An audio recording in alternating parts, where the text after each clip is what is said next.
आज का क्वेश्चन बड़ा सिंपल है। क्या भाग्य बदला जा सकता है? क्या आप अपना भाग्य बदल सकते हैं?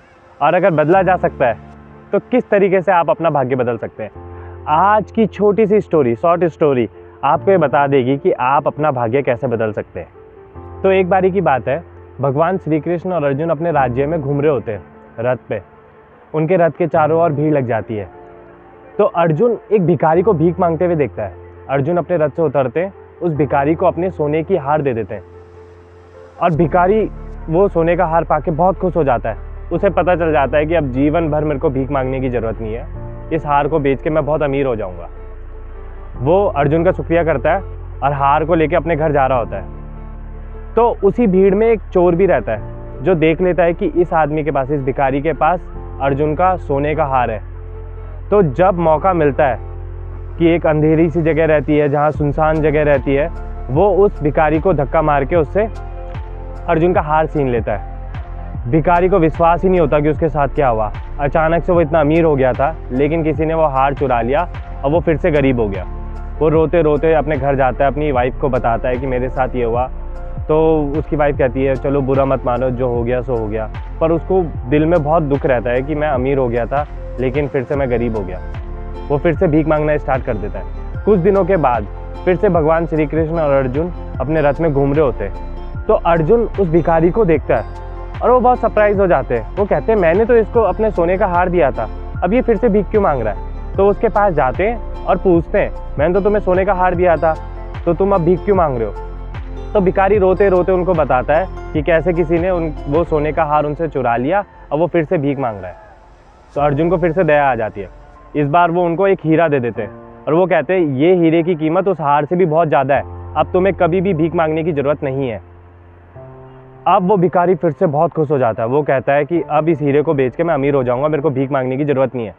और इस बार वो दिमाग लगाता है कि मैं ऐसे रास्ते से जाऊंगा जहाँ भीड़ होगी और सुनसान जगह से नहीं जाऊंगा और अपने घर चले जाऊंगा, इस हीरे को संभाल लूँगा और अगले दिन बेच दूंगा। वो जैसे तैसे अपने घर पहुँचता है। वो देखता है कि घर में एक छोटी सी कुटिया रहती है कि कहाँ इसको छुपाऊँ। तो पानी का घड़ा रहता है, वो हीरे को पानी के घड़े में डाल देते हैं जिसमें थोड़ा पानी भी रहता है। वो कहते हैं अभी मैं सो जाता हूँ, कल सुबह उठूँगा और इस हीरे को बेच दूँगा। अब रोज़ सुबह उस भिखारी की वाइफ पानी भरने जाती थी नदी में। तो वो मटके को ले जाती है, जो पुराना पानी रहता है उसको नदी में फेंक देती है और नया पानी भर के आ जाती है। जब वो सुबह भिखारी उठता है और वो देखता है कि उसका हीरा कहाँ है, तो उसे हीरा नहीं मिलता। वो अपनी वाइफ से पूछता है कि इसके अंदर मैंने हीरा रखा था, वो क्या है? तो उसकी वाइफ बताती है कि ये क्या बोल रहे हो, तुमने मेरे को क्यों नहीं बताया कि इसके अंदर हीरा था? मैं तो पानी भरने गई थी तो पुराना पानी मैंने फेंक दिया, लगता है हीरा भी नदी में चला गया। अब वो दोनों जाते हैं नदी में, हीरा ढूंढने की कोशिश करते पर उनको हीरा नहीं मिलता। अब भिखारी को फिर से अपनी किस्मत पे यकीन नहीं आता कि ये क्या हो गया, कि बड़ी मुश्किल से मेरे को पहले हार मिला, वो भी मैंने गंवा दिया, अब मेरे को हीरा मिला, वो भी मेरे हाथ से चला गया, ये मेरी कैसी किस्मत है। और अब वो फिर से भीख मांगना स्टार्ट कर देता है। अब अर्जुन और श्री कृष्ण फिर से एक बार उसको देखते हैं। अब अर्जुन को यकीन नहीं आता कि अब क्यों भीख मांग रहा है, अब क्या हो गया। वो उसके पास जाते हैं और पूछते हैं अब तुम भीख क्यों मांग रहे हो? अब वो रोते रोते फिर से बताता है कि मेरे साथ क्या हुआ। अर्जुन को यकीन नहीं आता कि ये कैसे हो सकता है। वो भगवान श्री कृष्ण के पास जाते हैं और पूछते हैं आपने सुनी इसकी कहानी कि ये क्या हो गया इसके साथ? मैंने इसकी 2 बार मदद करने की कोशिश करी पर फिर भी देखो। तो भगवान श्री कृष्ण कहते हैं इसके भाग्य में ही नहीं है अमीर होना, तो तुम क्या ही कर सकते हो। अब भगवान श्री कृष्ण अपनी जेब से 2-3 सिक्के निकालते और इस गरीब आदमी को, इस भिखारी को दे देते कि लो। भिखारी उनका धन्यवाद करता और वहाँ से चला जाता है। लेकिन भिखारी के मन में बहुत दुख रहता है कि कहाँ मेरे को हीरा मिला था, कहाँ मेरे को सोने का हार मिला था, कहाँ ये 3 सिक्के। अब वो नदी की तरफ जाता है उन सिक्कों को लेके। भगवान श्री कृष्ण कहते हैं अर्जुन चलो इसका पीछा करते, देखते हैं क्या करता है। अब वो नदी के पास जाता है बहुत दुखी मन से और देखता है एक मछुआरे ने अभी अभी एक बड़ी सी मछली पकड़ी है। वो सोचता है इन 3 सिक्कों से मेरा तो क्या होगा, पर क्यों ना मैं इस मछली को ख़रीद लेता हूँ और इसको वापस नदी में डाल देता हूँ ताकि इसका जीवन बच जाए। इन 3 सिक्कों से मेरा तो कुछ नहीं होगा पर इस मछली का भला हो जाएगा। तो मछुआरे से मछली खरीदता है और नदी में जाता है उसको फेंकने के लिए।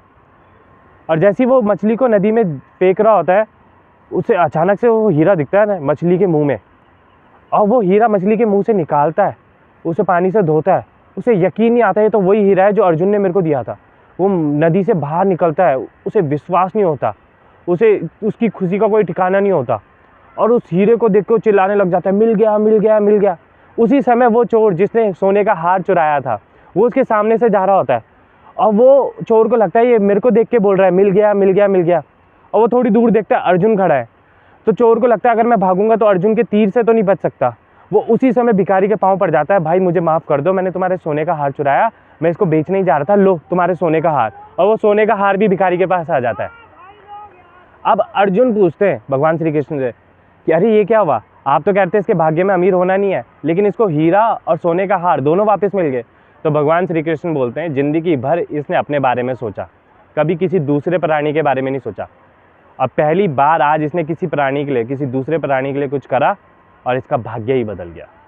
आई होप आपको ये स्टोरी पसंद आई होगी। धन्यवाद।